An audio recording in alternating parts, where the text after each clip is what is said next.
If you like your doctor, you can keep your doctor, at least until Me Too comes for him. That's my subject on today's Fiamengo File.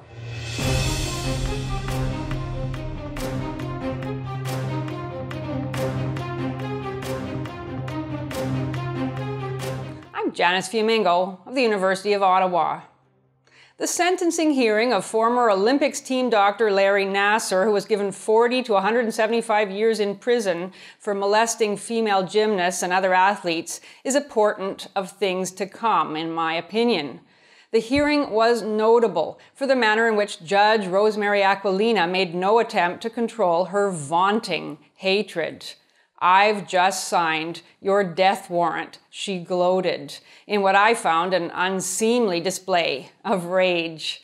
She had been listening to testimony by Nassar's victims, and she spoke to Nassar not as a judge to a convicted criminal, but as a woman to a despicable man. Putting aside the particular subject of Larry Nassar, I want to focus here on the peril of male doctors in general in this time of mass accusation. Doctors are, of course, particularly vulnerable to the feminist mob.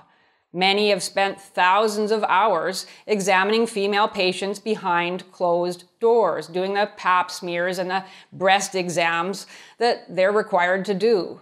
They probably won't be doing that much longer. I suspect they'll soon have female nurses present whenever a patient has to disrobe, and imagine the increased expense of that. But given that there is no statute of limitations on sexual assault charges, and given that the police and the courts are zealous to pursue alleged abuse, many male doctors have reason to be breaking a sweat. Angry women have traditionally had a special dislike of male doctors, who are often depicted as symbols of the most hated form of patriarchal power. According to Professor Mary Daly, in her book Gynecology, the Metaethics of Radical Feminism, the rise of the male medical profession necessitated the massacre of wise women during the witch craze in medieval Europe. Would-be medical men, according to Daly, needed to kill off the female healers in their villages in order to take their places. The notion that only women were killed as witches in medieval Europe has been thoroughly discredited by historians, but the myth remains potent. And in general, many feminist accounts describe the practice of medicine as the ultimate patriarchal system, with the male doctor as the locus of knowledge and power, and the woman a passive object, her body controlled, objectified, and abused. As the authors of the study Social Theory, Health and Healthcare make clear, quote, Foucault's notion of the clinical gaze has been taken up by feminist sociologists and health activists to critique the medical appropriation of women's bodies, end quote.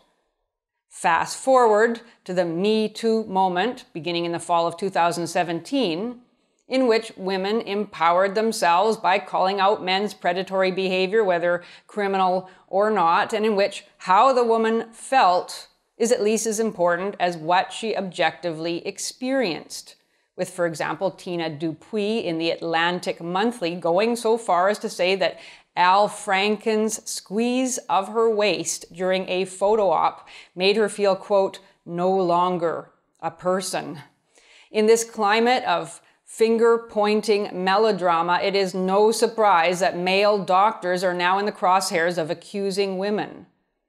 Many of us have felt apprehensive, queasy, and embarrassed in a doctor's office at some point. But Me Too has given a large number of women permission to translate such feelings into criminal allegations that can ruin a man's life.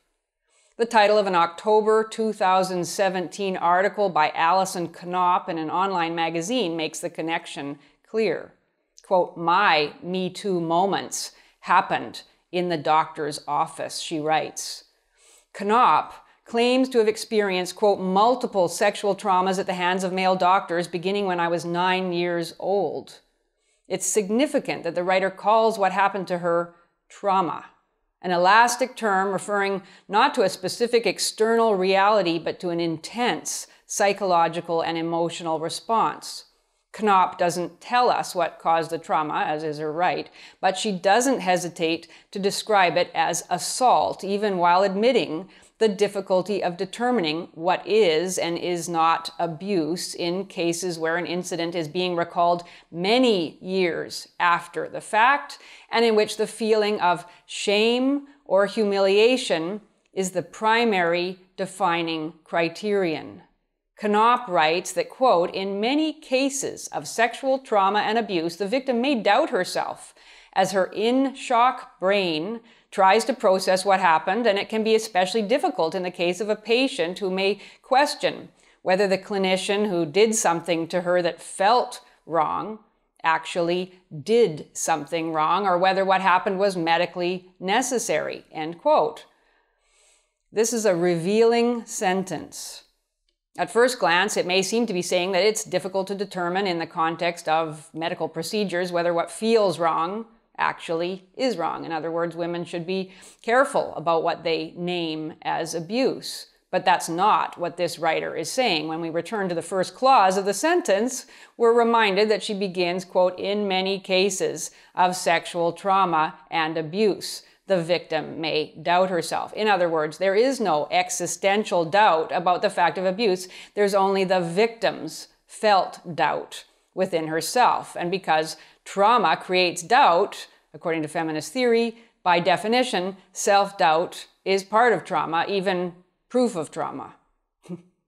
And indeed, commentators on Knopp's article are similarly enthusiastic about naming discomfort as abuse, even when it isn't sexual. One commentator speaks of the humiliation of having to walk in front of doctors and medical students after hip surgery as a young girl, feeling herself the victim of the collective male gaze. This is what she says, quote, when I entered the exam room, I was required to strip down to my underwear, no gown, because they needed to see my gait as I walked and see how my hips moved. I was asked to walk across the room, turn, stand on one leg, lift my arms up. It was humiliating.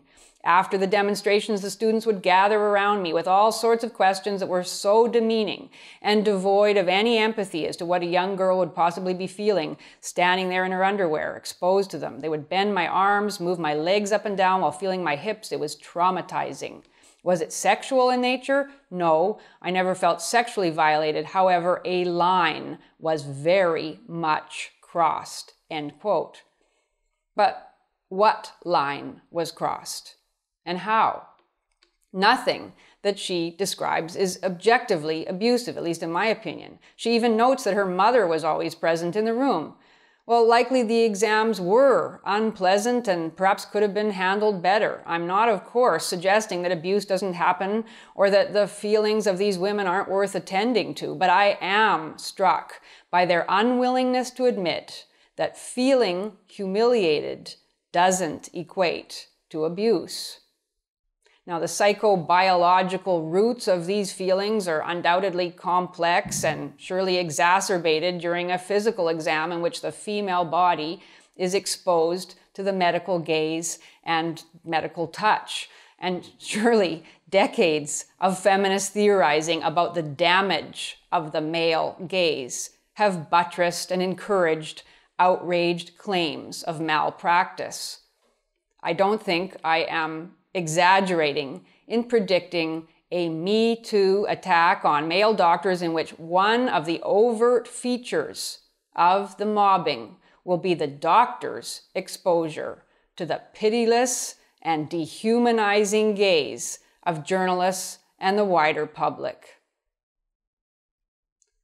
Consider the case of Dr. Vincent Nadon, an Ottawa doctor with a decades-long practice at the University of Ottawa Health Clinic. Nadon was my doctor for 10 years when I lived in Ottawa, and I always found him to be extremely competent, professional, knowledgeable. Obviously, I'm not in any position to pronounce on his guilt or his innocence, but I can note the spectacular manner in which he has been criminalized before trial. In January of 2018, Dr. Nadon was arrested and charged with sexual assault and voyeurism after a female patient said that she had, quote, become suspicious that she was being recorded during a medical examination by Nedon at the University of Ottawa Health Services Clinic. The basis for the suspicion has never been explained, and we don't know whether any recording was actually found. It's also not clear whether the charge of voyeurism and the charge of sexual assault relate to one and the same incident. I'm assuming that they do. As a result of changes to the Canadian Criminal Code in 1985, sexual assault can be defined extremely broadly, which it would need to be, as it's hard to imagine in this case anything approaching a conventional assault happening at the busy clinic where Nedon worked, where there were always at least half a dozen doctors and nurses and many more patients in the corridors that connect to the examining rooms. Following his arrest, Dr. Nedon's name and face were splashed all over the news, and he was treated like a highly dangerous sex criminal, a threat to society. He was jailed, he was placed under 30-day house arrest upon his release, he was forced to surrender his passport, and he was prohibited from using any recording devices or even from accessing the internet, unless in the presence of his wife or brother who posted bail for him. Moreover, the Ottawa police made a plea for help, declaring their near certainty that there were more victims out there and asking anyone with information about Nedon to come forward. And come forward they did. Within a month, there were 10 additional counts of sexual assault against the doctor from 10 different, quote, victims, reaching as far back as 1995. And even in the most recent reports about the additional charges, the police are still expressing concern that there are likely more victims they hope will come forward.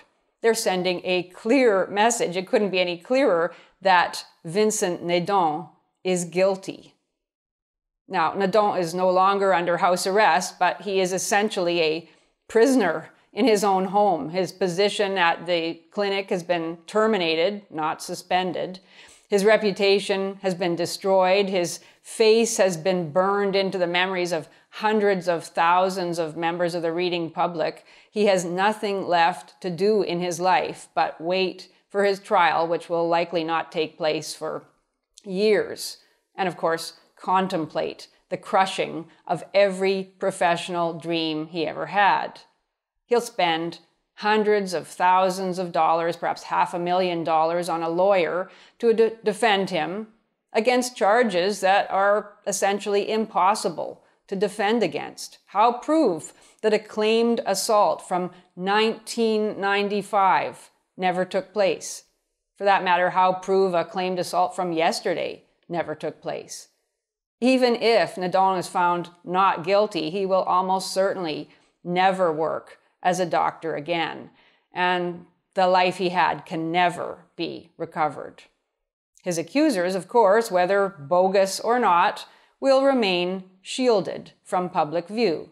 Their dignity must be protected, but nobody gives a bloody damn about the dignity of a man who has not yet even been tried.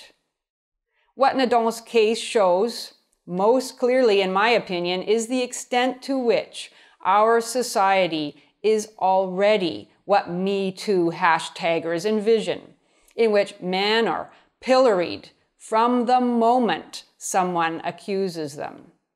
What a barbarous practice it is to publish the name of the accused and to call for more accusers. Why publish his name and picture before trial if not to ruin his life? How does it help justice? Why plea for more accusers if not to load up a trial with women already coached about what to say simply by reading the newspaper? If we don't permit jury members to serve who have read too much about a case and already made up their mind, why would we permit that in accusers? Even if Nedon is guilty, which I admit it possible he is, the manner in which his case has been set up is completely tainted, in my opinion. And if he's innocent, the depth of betrayal is beyond words. Thank you for watching. If you enjoyed this video, please support us on Patreon. If even half of our subscribers gave us $1 per month, we'd be well on our way to creating more and better content. And don't forget to subscribe to us on Studio Brûlé.